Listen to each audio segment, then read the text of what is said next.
प्रेम रंग में रंगे, प्रेम रस में पगे, प्रेम के अवतार हैं भगवान। सिर्फ प्रेम से इनको बस में किया जा सकता है, इसलिए लीलाएं करते हैं यहां।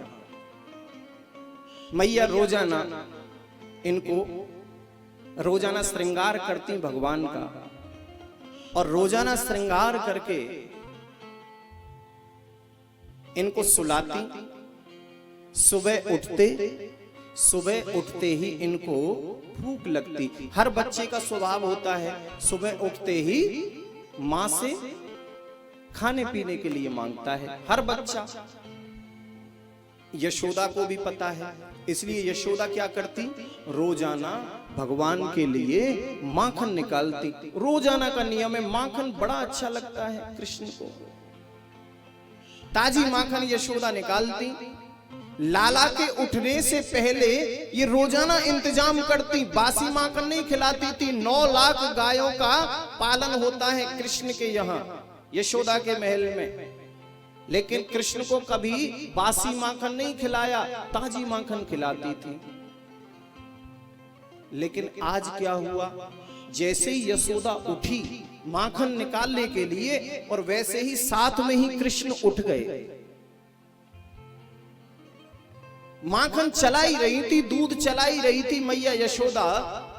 इतनी ही देर में भगवान उठ करके आए और आकर के यशोदा को पकड़ के खड़े हो गए और मैया से बोले, मैया बड़ी जोर की भूख लगी है, माखन लेंगे।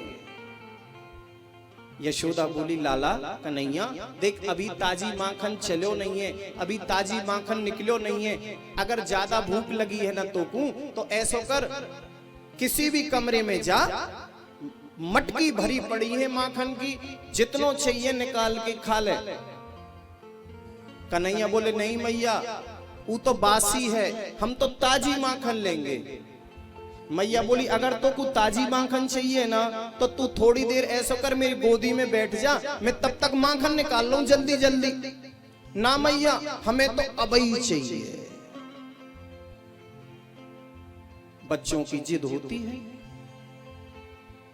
बच्चों की हट होती है, और कई हट बड़ी विचित्र होती है। हट तो बहुत प्रकार की बताई, लेकिन 2 सबसे विचित्र बताई। एक होती है बाल हट। बच्चा अगर जिद पे आ गया तो जो चाहिए तो चाहिए, उसे कीमत से कोई लेना देना नहीं है कि ये कितने पैसे का है।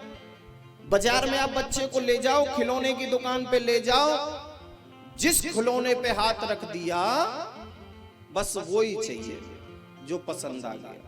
पिता की जेब जवाब दे रही है, पर्स जवाब दे रहा है, उतने पैसे है नहीं, लेकिन जिद है यही चाहिए। तो एक होती है बाल हट। दूसरी कौन सी होती है जो विचित्र होती है गुप्ता जी? हैं? ये तो कछु जाने ना है, माटी के धोंदा है।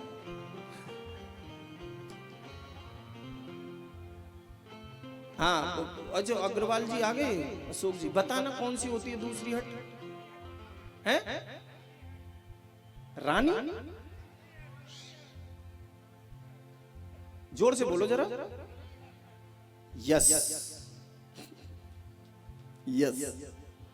मैं नहीं बोल सकता ना इस बात को, मैं क्यों बोलूं? बहुत बड़ा रिस्क है अगर मैं बोल गया तो। हैं?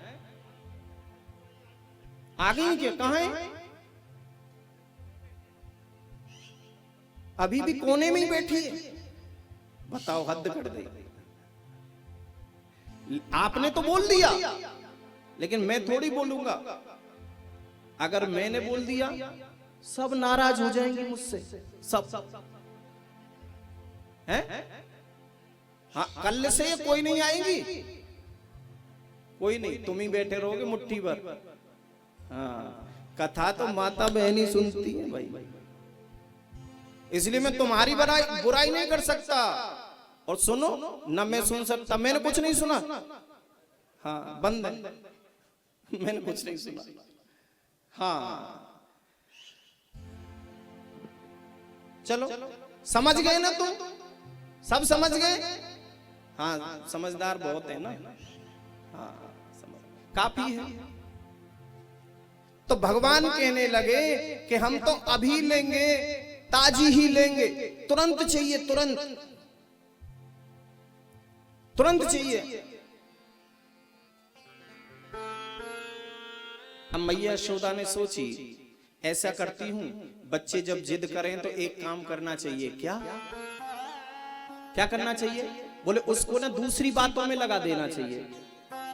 तो यशोदा मैया ने क्या सोचा, माखन को ये भूल जाए कैसे भी कन्हैया, इसको दूसरे काम में लगा देती हूं, तब तक मैं जल्दी से माखन निकाल लूंगी और खिला दूंगी। तो मैया ने क्या किया, मैया ने उसको चंद्रमा का दर्शन कराया। देख लाला कितना सुंदर चंदा मामा, ऐसे दिखाया, चंदा मामा। और देखो हकीकत बात ये थी कि कन्हैया माखन को भूल गए और मैया से बोले, मैया अब तो हम चंदा लेंगे। हाँ, अब तो हम चंदा लेंगे। तो मैया ने क्या किया, परात में पानी भर के रख दिया, बड़ी सी परात ली और उसमें जल भर के रख दिया। तो चंदा का प्रकाश उस जल में आ गया। तो कन्हैया से बोली, लाला ले ले चंदा। लाला ने क्या किया, ऐसे थप थप थप थप पानी पे हाथ मारा तो चंदा गायब। बोले, मैया हम तो बाह्य लेंगे, हम तो बाह्य लेंगे। मैया ने सोचा ये तो बड़ा जिद्दी है, अब इसको चंदा कहां से लाके दूं। तो पता है क्या किया, मैया ने गोदी में से उठाया लाला को और जमीन पे पटक दिया, ऐसे बिठा दिया और आप फिर से माखन चलाए हुए लग गए। लाला को बड़ो गुस्सा आया, मैया तो इग्नोर करे। तो लाला ने क्या किया, जिधर मुंह था ना मैया यशोदा का, उधर ही गए और जाकर के 3 उंगली ऐसे ली लाला ने।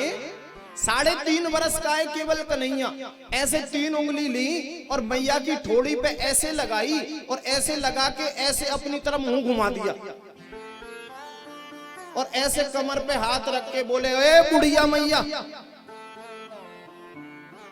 चंदा देगी कि नहीं। मैया बोली, मैं ना दे रही। कहा करेगो तू, मैं ना दे रही, बोल।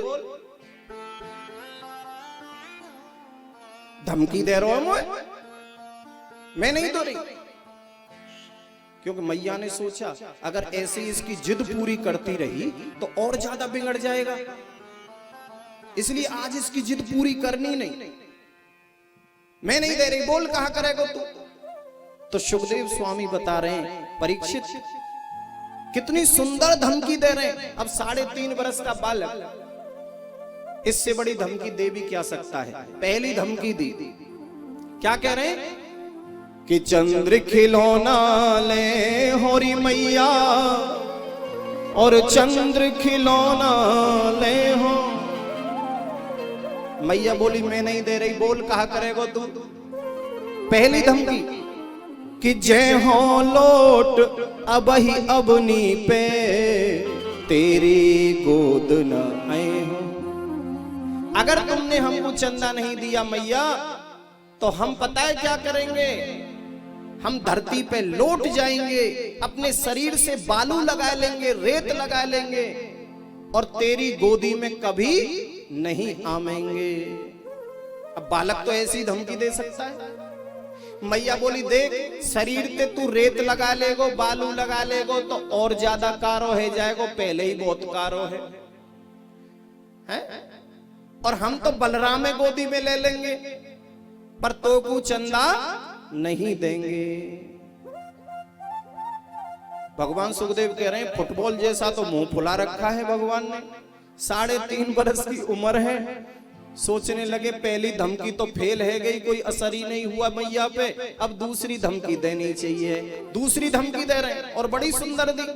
क्या कह रहे हैं कि सुरभि को पया पान न करे हो और बेड़ी सिर ना गुथे हो।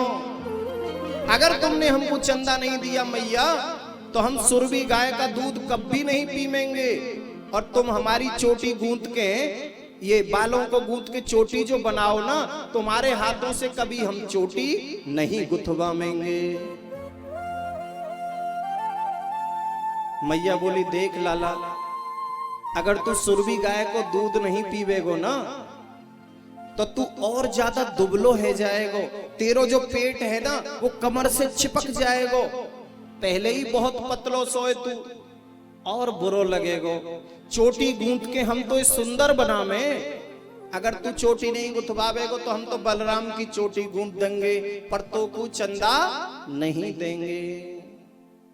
भगवान ने सोचा दूसरी धमकी भी फेल, अब तीसरी कौन सी धमकी देनी चाहिए। मैया से बोले देख मैया, तीसरी बात हमारे पास में ऐसी है, अगर हमने कह दी ब्रजवासीन की पंचायत में तो को चंदा देनो ही पड़ेगो। मैया बोली तू काऊ सी बातें कहे, पर मैं तो को चंदा बिल्कुल दूंगी नहीं। अब तीसरी और अंतिम धमकी दे रहे हैं भगवान, और कितनी खतरनाक वाली। क्या कह रहे हैं कि हुए हो पूत नंद बाबा को और तेरा सुत ना कहे हो। देख मैया, अगर तुमने चंदा नहीं दियो आज तो हम ब्रजवासीन से कह देंगे कि हम तो नंद के लाला है, मैया यशोदा के लाला ना है, हम नंद के लाला। और इतना कह के मुंह फुला के गुस्सा करके और दूर कोने में जाके बैठ गए। इस धमकी को सुन के, इस बात को सुन के यशोदा को गुस्सा नहीं आया, बल्कि और लाड़ आया और प्यार आया। और मैया ने माखन चलाना बंद कर दिया और दौड़ी दौड़ी गई और दौड़ी दौड़ी जाकर भगवान को ऐसे गोदी में उठाया और गोदी में बिठा करके बड़े प्यार से ऐसे सिर पे हाथ फिरा करके कहने लगी, लाला तू या इतने से छोटे से मुंह से कितनी बड़ी बड़ी बात करे, कहूं तो को मेरी ही नजर ना लग जावे।